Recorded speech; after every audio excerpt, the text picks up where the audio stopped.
Korogo, région du Poro. Nous sommes à 635 km d'Abidjan. Ici, les étudiants de l'université Peleforo Gonkoulibaly expérimentent une nouvelle technique culturelle, la culture hors sol du concombre. Il s'agit de renforcer et d'améliorer les productions des acteurs de la filière. On peut voir que c'est un projet qui aide vraiment les jeunes à se développer au niveau économique, qui a contribué déjà au soutien d'un bon groupe de jeunes, mais aussi à impliquer des gens et stagiaires qui viennent de l'université dans le même type de domaine. On peut voir que ce sont des jeunes avec beaucoup d'énergie, des gens qui veulent continuer à travailler, avoir un impact social en même temps dans leur communauté. Alors on est très satisfait de voir ce qu'ils sont déjà bâtis ici. La culture hors sol, on en a essayé à la maison et quand on a vu les gens cultiver, faire la culture hors sol dans les grandes surfaces, ça nous a impressionné. On en a essayé à la maison et ça a été une réussite. Donc en cela, on s'est mis en association, on a créé notre association et maintenant on va le faire à grande échelle. La culture hors sol, une technique où les végétaux effectuent le cycle de production sans que leurs racines ne soient en contact avec le sol. Cette initiative du programme des partenaires municipaux pour l'innovation en développement économique local vise à lutter également contre les conflits fonciers dans la région. Voilà des jeunes qui ont innové en voulant démontrer justement qu'au-delà de ces habitudes traditionnelles, on peut effectivement faire d'autres façons de produire et qui permettent effectivement de pouvoir atteindre l'autosuffisance alimentaire tant recherchée dans nos pays. Partenaires du programme, des Canadiens venus s'imprégner de la qualité du travail et du niveau d'appropriation du projet par ses étudiants. Débuté en 2006, le programme des partenaires municipaux pour l'innovation et le développement économique local s'achèvera en juillet 2020.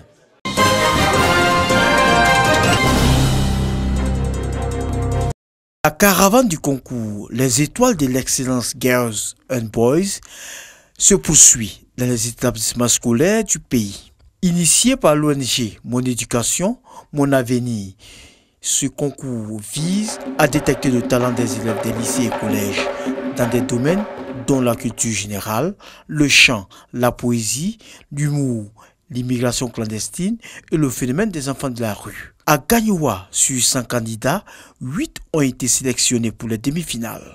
À San Pedro, une forte mobilisation des élèves est constatée où 300 candidats étaient en lice. Ces étapes du concours sont une occasion pour les initiateurs d'exhorter l'État à améliorer les conditions de vie et d'études des élèves afin de faire d'eux des futurs cadres compétents du pays.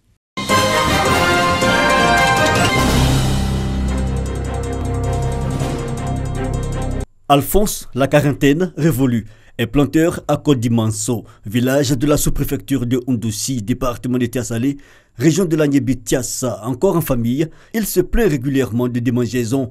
Et pire encore, les doigts de sa main droite, il n'arrive plus à s'en servir convenablement.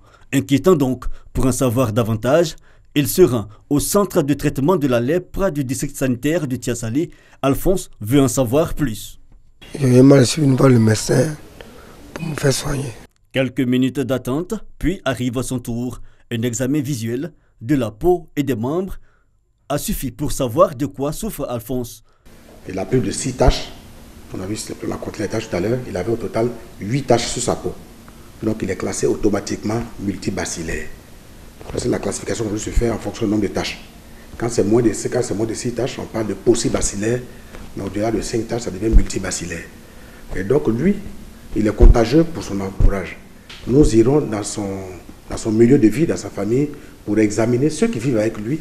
Et comme le traitement il est disponible et gratuit, donc on le met automatiquement sur ce traitement et on lui donne des conseils de sorte qu'il puisse prendre ses médicaments tous les jours. Dans son cas, il prendra le traitement sur 12 mois. Je le confie automatiquement à l'agent de santé communautaire de son village. Tous nos frères, on doit les encourager à prendre les médicaments régulièrement. Quand on voit une tache sur la peau d'un cousin, d'un parent, d'une soeur, d'une amie, on lui demande tout simplement d'aller voir le centre de santé le plus proche. C'est une maladie causée par le bacille de Hansen qui attaque la peau, les nerfs, les muqueuses, des voies respiratoires et bien d'autres organes. À cela s'ajoute l'environnement insalubre et une mauvaise hygiène corporelle. Les malades ne doivent pas être rejetés, quelle que soit la forme de la déformation. La propreté corporelle rend la contagion de la forme multibacillaire. D'où cette célébration pour marquer la solidarité du Tiassalé à ces personnes vulnérables, au nombre desquelles figure désormais Alphonse. Les malades de la lèpre sont souvent ignorés. Donc c'est pour nous amener à penser beaucoup aux malades de la lèpre. Ce sont nos propres parents, ils vivent avec nous. Donc il ne faut pas qu'on les ignore, il faut qu'on soit toujours avec eux, autour d'eux. Le district sanitaire du Tiassalé qui célèbre cette 67e édition de la Journée mondiale de la lutte contre la lèpre compte 11 malades, dont 8 nouveaux cas de forme multibacillaire, la forme contagieuse, soit 87,5% des cas enregistrés en 2019. Une célébration meublée par la prière, la sensibilisation des dons en vivre et en non-vivre et des numéraires pour personnes guéries ou nouveaux malades au nombre de 25 venus de plusieurs villages. Une marque d'attention et d'affection qui réjouit les bénéficiaires et les autorités administratives. Je suis très heureux parce que je suis guéri de cette maladie. Je remercie tous ceux qui nous donnent les cadeaux. Nous n'allons pas nos médicaments. Et puis on va suivre les traitements normalement pour que la maladie quitte notre village. Il était bon que le corps préfectoral soit aux côtés des populations atteintes de cette maladie que nous voulons vraiment éradiquer totalement de notre pays. Au sein de la sous-préfecture, nous vendons des timbres pour l'organisation de cette cérémonie afin de leur apporter un tant soit peu de l'aide, des dons pour leur permettre en tout cas de pouvoir vivre décemment. La lèpre se guérit selon la forme sur une période de 6 à 12 mois de traitement en Côte d'Ivoire. Depuis 2001, elle n'est plus un problème de santé publique selon l'OMS.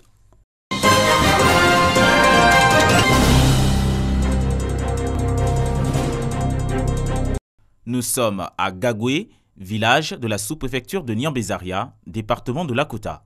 Ici, près de 30 000 fidèles de l'église Deima, venus d'Abidjan et de toutes les régions de la Côte d'Ivoire, participent à la 63e édition de leur pèlerinage mondial Gagoué 2020.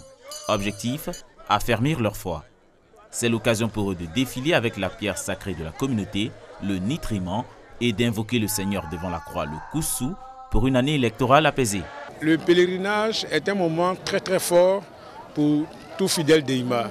Et on ne peut s'empêcher de venir au pèlerinage parce que c'est à ce moment-là on prend en tâche avec notre prophétesse Minsa Bagemounio qui a envoyé la région d'Eima et qu'on vient demander qu'elle intercède auprès de Dieu pour nous, pour d'abord effacer nos péchés et qu'on puisse poser nos doléances.